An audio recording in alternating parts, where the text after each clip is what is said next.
Today we are talking about Biomutant.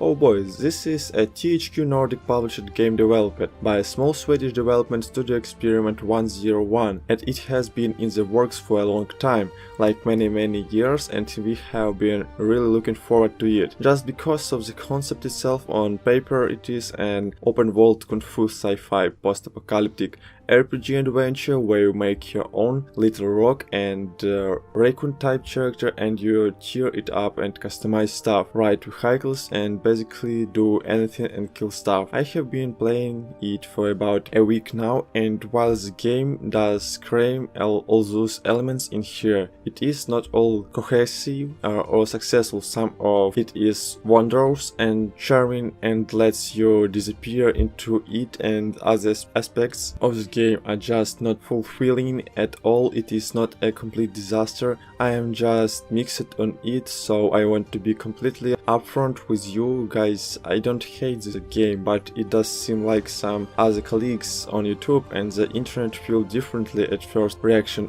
for this game are all over the place, so I definitely recommend listening to more than just our video, because I can see where some of the bigger complaints are coming from, but of course this is before you. By the way, I give you some pros and some cons in some personal opinion, and I usually say that at the end of the videos, but oh yeah, I'm saying it now. Oh, so anyway, let's just dive in and lay some stuff out for you. Oh, also, just so you know, this footage is spoiler free and copyrighted on PC with the controller, so right at the start you are dropped into the character creator where you make your own character. You are like an anthropomorphic squirrel, marsupial, creator, raccoon, cat, mutant type of thing, sometimes kind of bat-like, and you pick between a few different races with some visual variation from more cutesy stuff to more gross-looking dudes. Each has differences in some of those stats like vitality, strength, intellect,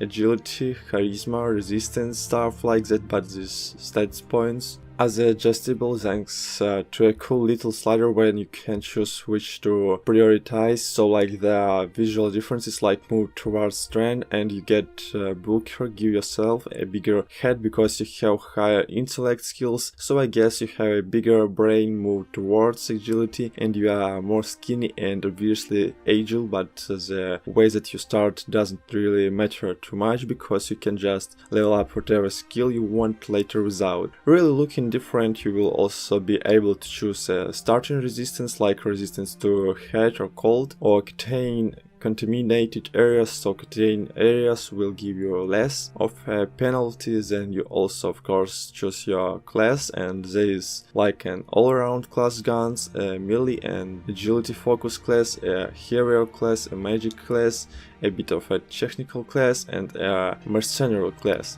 That is like a look at pre-order bonus, which we have said this in another video, but we are not really a fan of them doing that, but these classes are all fairly nice and varied, so there is value in trying out of a few because each of them has a specific thing only it can pull off, but with there being enough flexibility as that you can try a little bit of everything throughout your journey. Your first playthrough roll with the psionic type class, which acts as kind of the mage, but you could still use a gun, and vice versa. Maybe you are the all-around class, but you can still unlock and try out some magic powers. It is nice because there is a lot of one character building, you know, like any action RPG. It is about building up damage numbers and buffs and stuff. Sure, yeah, but what is cool about Biomutant is that you are fairly constantly getting new actual things like perks or weighted strange cooldown abilities that can shake things up a little bit, like an area effect, ice blast, that then makes the floor all slippery. You could turn into a bouncy Bible and bounce around and mess up dudes around you. That was kind of my favorite one. Just weird experimental stuff that is interesting to pursue and try out as you map them to an ability button prompt, and that leads to the actual combat itself. Here it can be pretty fun.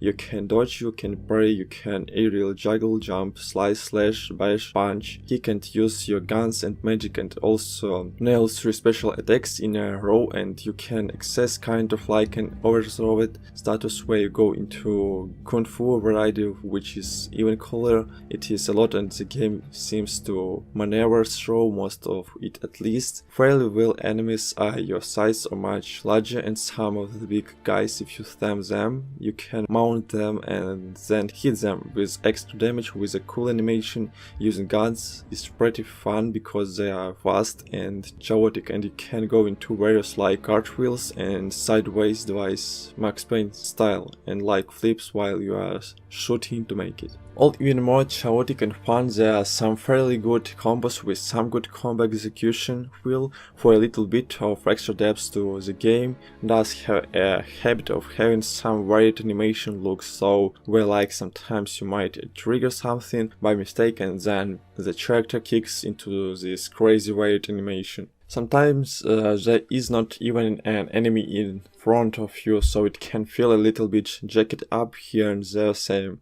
I guess for the fact that most of your hits don't even make enemies flinch, and they just kind of power through your hits with no interput, which is weird.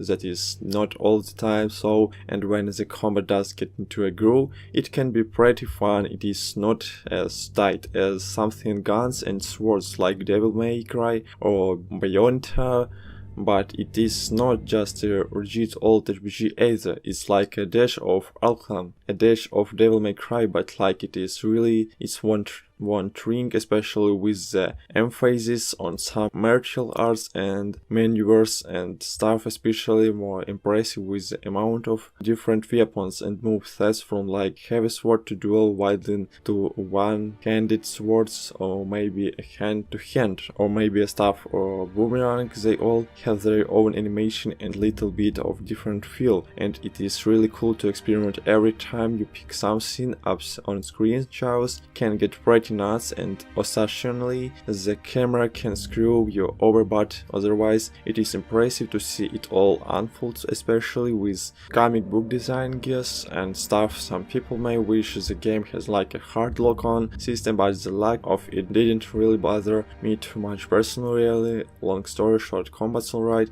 it can be pretty fun at times, but it is certainly not perfect. It's gonna come down to player preference. Exploration via either unlocked mounts, bots, or other vehicles, a hang glider, or just on foot is fun, mostly because it's just a good strangle looking, or vault. It's absolutely beautiful in spots and feels genuinely what you are always gonna see something or in the distance to go check out, so you are constantly getting strung along. You can easily get sidetracked from the main quest, which I mean, alright, let's talk about the questing. This is where for me the game falls short. Things get pretty repetitive and borderline dual and boring a little bit after a while. The main stuff just boils down to meeting up with some characters, chatting them up, finding them special parts to fix a vehicle, or just a thing to activity, something to just to help you fight the area's boss. It's like the tree of life, and it has different routes, and at each route, because you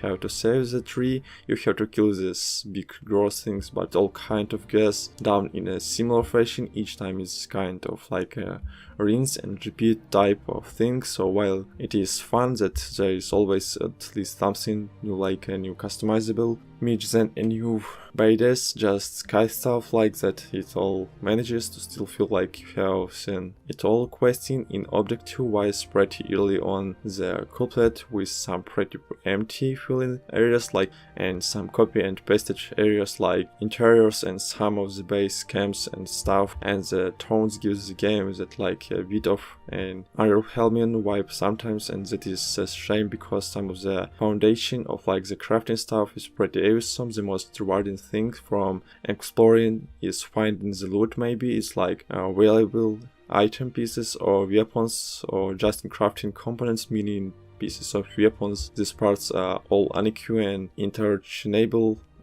and have different properties, like say blunt weapon, long sword blade, rifle versus pistol, and from that base you can then add other stuff on as long as you have the expandable crafting components to pull it all together. It kind of feels like Fallout's weapon crafting screen, but with a bit more to it, with more material qualities and rarity levels and some cool perks that some of them come with. It really ingrained with it. Me to explore, I always wanted to find new gun parts or stuff to deck onto my sword to get more critical hit chance, or just like wear stuff to took onto my armored jacket. And of course you are getting stuff for your vehicles along the way, to the first of which, if you follow the quest path, is a match which is actually frustratingly limited in some of the gameplay scenarios, but it is really fun when you use it, and it is pretty destructive some destructible environments and stuff, and you can get really cool stuff to customize it to your liking. It's like them along the whole game with everything you have, everything gives you a thing, and then you can find more loot to make that thing cooler and stronger. And thankfully the game is pretty generous with dueling out the cool stuff. Now with this world filled with this marsupial creatures, many warring against each other and need to be united or conspired in order to try save the world in this tree of life, and unfortunately the faction stuff is nowhere near.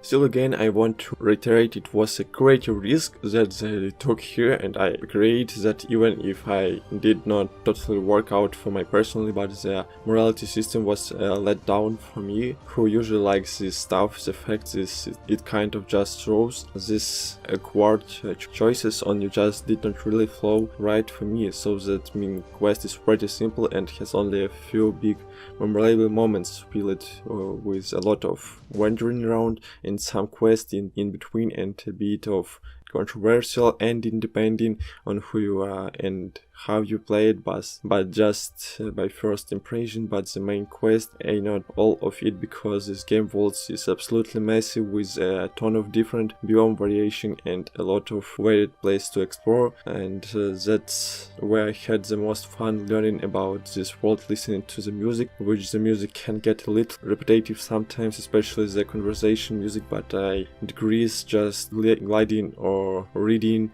or driving or swimming or whatever around this world looking for loot and finding hidden caves was just where I was enjoying the game the most. Sometimes lighting or like the sunrise would hit perfectly and on a beautiful landscapes, and reveal a hidden building I miss it, and then I go in fight some bad guys, stumble upon a basement, go deep down, solve puzzle, and get a cool new gun that shoots ice bullets. That's where Biomutant is at best, but the mileage is gonna vary depending on your tolerance for all the other stuff. For me, this hits will like a flowed but interesting but of your brain, mindless open world game. It is kind of relaxing to play and have some quickly fun despite all the problems, and really the main meat of the game not feeling quite as cohesive or compelling or as this one like I stated the start, so opinions are really split on this one. I just know I am on the side that does not hate it, and I think